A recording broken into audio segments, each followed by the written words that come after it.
Hi guys, it's your girl Coco and welcome to my channel.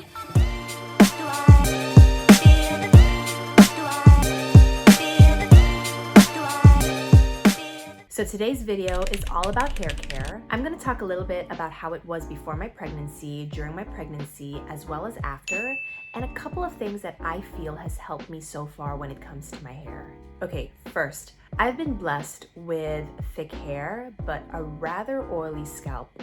I mean, I'm talking about the type where after you wash your hair, you can actually feel the grease build up the next day. That's how it is for me. And so because of that, I try not to use a ton of product on my hair, and instead I find what works best for my hair type is using some sort of clarifying shampoo. Bonus if it works on colored hair as well, only because I used to color my hair a lot back then.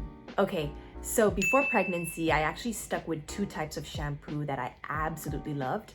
The first one was Wella's Brilliance shampoo, and the second is Paul Mitchell's Shampoo 2. Mind you, these cost more than your average shampoo that you can find in your local supermarket or a drugstore or dispensary, but then again, these are actually salon-used products. Now, for conditioner or leave-in hair products, I've actually tried stuff like argan oil, Moroccan oil. They're okay personally. The last product I remember using before I got pregnant was Olaplex, and that was because I actually bleached my hair. So that was recommended to me by my stylist. So I know Olaplex is mostly recommended for when you go full crazy on bleaching, but I've actually used it even with minimal highlights. So during pregnancy, my hair was great. It was full of life, shiny, glossy, you name it. Personally, it's been the best it's ever been. And because of that, I didn't make too many changes to my hair care routine, only because I didn't really notice any excessive hair loss. Okay, so now on to the main thing, post-pregnancy. So I never really noticed my hair falling out until it hit the 3-month mark. I remember it just happened as I got out of the shower one time, started doing my usual routine, dried my hair, started combing with a fine-tooth comb. I avoid brushes, and I noticed a huge clump in my hand. It got especially bad during a week where I ran out of supplements. I mean, I consider my hair my crowning glory. I'm sure a lot of you mamas do as well.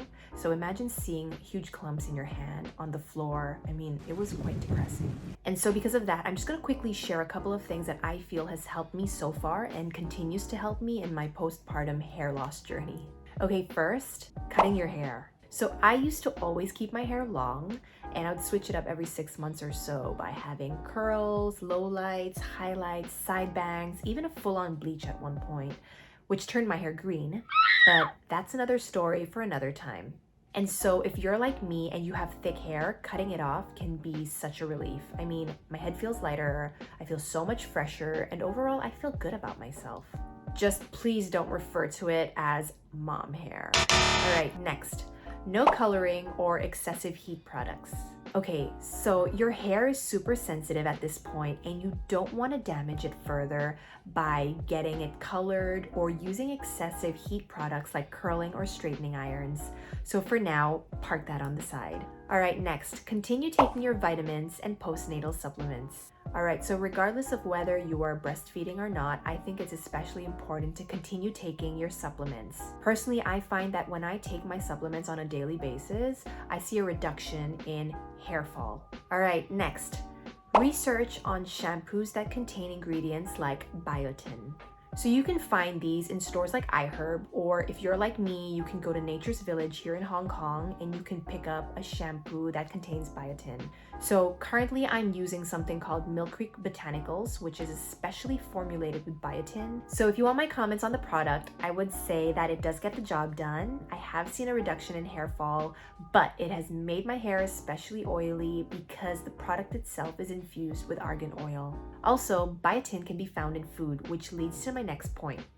Eat healthy. So make sure you eat a diet rich in protein. If you're like me and you're breastfeeding, it's very easy to steer off the treaded path and eat whatever you see in sight. I know I'm doing that. But make sure you stick with essential nutrients because it's so important for your hair. So last but not least is to reduce your stress levels. So this is easier said than done, and especially in a city like Hong Kong where it's super stressful, a lot of moms have to go back to work after the standard maternity leave. It can really be overwhelming, but it is so important to try to reduce your stress levels because stress can really affect your hair. It can actually affect every part of your body, not just your hair. Again, it's easier said than done, but it's so important to try and manage your stress levels during this period in your life. Personally, I practice a lot of self-meditation. I surround myself with family and friends who are supportive, and I try to have a positive outlook despite everything I'm going through. Okay, so I hope this helps all you mamas out there going through postpartum hair loss. Just think that it won't last forever. It usually slows down a few months after it starts, so I like to think that by the time my son turns a year old, my hair, my baby hair would be growing and that everything is going to go back to normal. Anyway, I hope you enjoyed this video. I'm going to list the products that I use below. If you're currently going through your own postpartum hair loss journey, let me know what products you use. Until then, stay tuned to Life with the Coco.